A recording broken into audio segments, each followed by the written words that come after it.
शिक्षा हो, कृषि हो, समाज कल्याण हो, आदिवासी कल्याण हो, महिला सशक्तिकरण हो, कला और विज्ञान का क्षेत्र हो, हमारा श्रमिक भाई बहन हो, समाज जीवन के ऐसे कई क्षेत्रों में संघ निरंतर कार्य कर रहा है। और इस यात्रा की भी एक विशेषता रही है। संघ की एक धारा,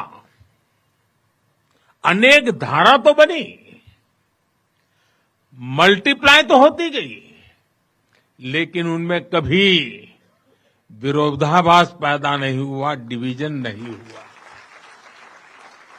क्योंकि हर धारा का, विविध क्षेत्र में काम करने वाले हर संगठन का उद्देश्य एक ही है, भाव एक ही है, राष्ट्र प्रथम, नेशन फर्स्ट।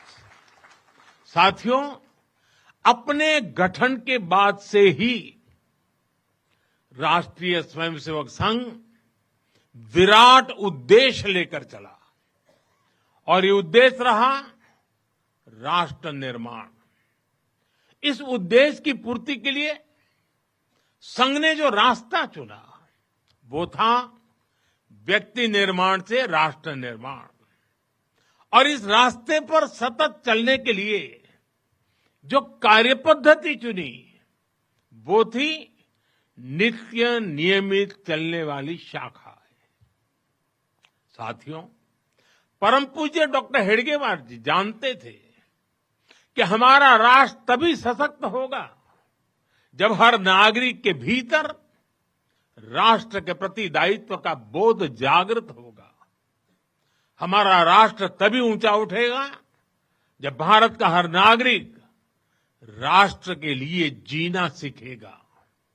इसलिए वो व्यक्ति निर्माण में निरंतर जुटे रहे, और उनका तरीका भी कुछ अलग ही था। परम पूज्य डॉक्टर हेडगेवार जी से हम बार बार सुना है, वो कहते थे जैसा है वैसा लेना है, जैसा चाहिए वैसा बनाना है। लोक संग्रह का डॉक्टर साहब का ये तरीका कुछ कुछ अगर समझना है तो हम कुम्हार को याद करते हैं। जैसे कुम्हार ईंट पकाता है तो जमीन की सामान्य सी मिट्टी से शुरू करता है। कुम्हार मिट्टी को लाता है, उस पर मेहनत करता है, उसे आकार देकर तपता है, खुद भी तपता है, मिट्टी को भी तपाता है, फिर उन ईंटों को इकट्ठा करके उनसे भव्य इमारत बनाता है। ऐसे ही डॉक्टर साहब बिल्कुल सामान्य लोगों को चुनते थे, फिर उनको सिखाते थे, विजन देते थे, उनको गढ़ते थे। इस तरह वो देश के लिए समर्पित स्वयंसेवक तैयार करते थे। इसलिए संघ के बारे में कहा जाता है कि इसमें सामान्य लोग मिलकर असामान्य अभूतपूर्व कार्य करते हैं। साथियों, व्यक्ति निर्माण की ये सुंदर प्रक्रिया हम आज भी संघ की शाखाओं में देखते हैं। संघ शाखा का मैदान एक ऐसी प्रेरणा भूमि है जहां से स्वयं सेवक की अहम से वयम की यात्रा शुरू होती है। संघ की शाखाएं व्यक्ति निर्माण की यज्ञ वेदी है। इन शाखाओं में व्यक्ति का शारीरिक, मानसिक और सामाजिक विकास होता है। स्वयंसेवकों के मन में राष्ट्र सेवा का भाव और साहस दिन प्रतिदिन पनपता रहता है। उनके लिए त्याग और समर्पण सहज हो जाता है। श्रेय के लिए प्रतिस्पर्धा की भावना समाप्त हो जाती है और उन्हें सामूहिक निर्णय और सामूहिक कार्य का संस्कार मिलता है। साथियों, राष्ट्र निर्माण का महान उद्देश्य व्यक्ति निर्माण का स्पष्ट पथ और शाखा जैसी सरल जीवंत कार्य पद्धति, यही संघ की 100 वर्षों की यात्रा का आधार बने हैं।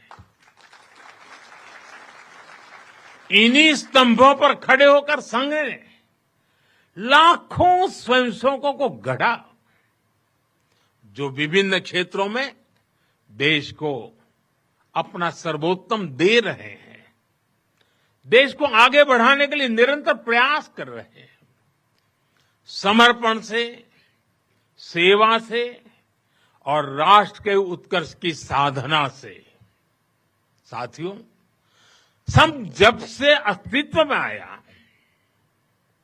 संघ के लिए देश की प्राथमिकता ही उसकी अपनी प्राथमिकता रही है। इसलिए जिस कालखंड में जो बड़ी चुनौती देश के सामने आई, संघ ने उस कालखंड के अंदर अपने आप को झोंक दिया, संघ उससे जूझता रहा। आजादी की लड़ाई के समय देखें तो परम पूज्य डॉक्टर हेडगेवार जी समेत अनेक कार्यकर्ता ने स्वतंत्रता आंदोलन में हिस्सा लिया। डॉक्टर साहब कई बार जेल तक गए। आजादी की लड़ाई की कितने ही स्वतंत्रता सेनानियों को संघ संरक्षण देता रहा, उनके साथ कंधे से कंधा मिलाकर काम करता रहा। 1942 में 1942 में जब चिमूर में अंग्रेजों के खिलाफ आंदोलन हुआ तो उसमें अनेक स्वयंसेवकों को अंग्रेजों के भीषण अत्याचार का सामना करना पड़ा। आजादी के बाद भी हैदराबाद में निजाम के अत्याचारों के खिलाफ संघर्ष से लेकर गोवा के स्वतंत्रता आंदोलन और दादरा नगर हवेली की मुक्ति तक संघ ने कितने ही बलिदान दिए और भाव एक ही रहा, राष्ट्र प्रथम। लक्ष्य एक ही रहा, एक भारत श्रेष्ठ भारत। साथियों, राष्ट्र साधना की इस यात्रा में ऐसा नहीं है कि संघ पर हमले नहीं हुए, संघ के खिलाफ साजिशें नहीं हुई। हमने देखा है कैसे आजादी के बाद भी संघ को कुचलने का प्रयास हुआ, मुख्य धारा में आने देने का और उसे न आने से रोकने का अनगिनत षड्यंत्र हुए। परम पूज्य गुरु जी को झूठे केस में फंसाया गया, उन्हें जेल तक भेज दिया गया। लेकिन जब पूज्य गुरु जी जेल से बाहर आए तो उन्होंने सहज रूप से कहा, और शायद इतिहास की तवारीख में ये भाव, ये शब्द एक बहुत बड़ी प्रेरणा है।